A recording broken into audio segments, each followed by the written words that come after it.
பல்லு விளக்காம உட்காந்து காலையில் யூஎஃப்சி பார்த்ததுக்கு ஒரு நல்ல பரிசு.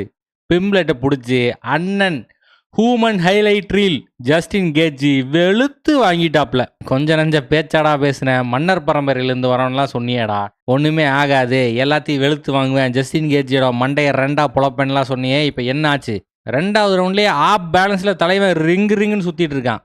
தலைவன்கிட்ட மட்டும் ஒரு 2-3 வருஷத்துக்கு முன்னாடி சிக்கியிருந்தேன்னா ஃபஸ்ட்டு ரவுண்ட்லேயே உன்னை க்ளோஸ் பண்ணி பார்சல் கட்டி கையில் கொடுத்துருப்பான். தலைவனுக்கு இப்போ 37 வயசு ஆகி போச்சு, கொஞ்சம் ஓல்ட் ஆகிட்டாப்ல.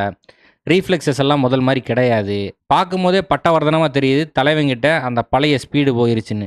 இப்போவும் அதே பவராக தலைவன் கைக்குள்ளே வச்சுருக்கான். 3வது ரவுண்டு முடியும் போது தான் நினைக்கிறேன், படுத்துட்டு லைட்டாக சிரிப்பை போட்டுட்டு இருந்தான் இந்த பிம்ப்ளெட்டு. தலைவன் மேலேருந்து எகிரி பொக்குன்னு வாயிலே ஒன்று கொடுத்தான். ஐயோ, அப்படியே இன்பமாக இருந்துச்சு. டெக்னிக்கலி வெடப்பான ஃபைட்டா கிடையாது, ஆனால் பார்க்கறக்கு குஷியான ஃபைட்டா அப்சல்யூட்லி எஸ். இந்த மாதிரி சண்டைகளை பார்த்தா தான் யூஎஃப்சி பார்க்கணுன்னு எல்லாத்துக்கும் தோணும். டிசிக்கு ஒரே வருத்தம் ஆகி போச்சு. பிம்பிளெட்டு சரியான பிடிக்காரன், படுக்க போட்டு பயங்கரமாக பிடிப்பான் அப்படிலாம் சொன்னாப்புல. கடைசியில் ட்ரைலாம் பண்ணான், ஒன்றும் பண்ண முடியல பாஸ். அடி அந்த மாதிரி அடித்தா அடி, இடிச்சா இடி, வாயெல்லாம் பொக்குன்னு ஆகிப்போச்சு. டேனா வைட்டு இவனை எப்படியாவது சாம்பியனாக்கி இவனை வச்சு 4-5 காசை பார்க்கலான்னு நினச்சான், முடியாது. அண்ணன் கேட்ஜி ஹியூமன் ஹைலைட் ரீலு போட்டு தள்ளிட்டாப்ல. சந்தோஷமாக இருக்குண்ணே, ரொம்ப சந்தோஷம்.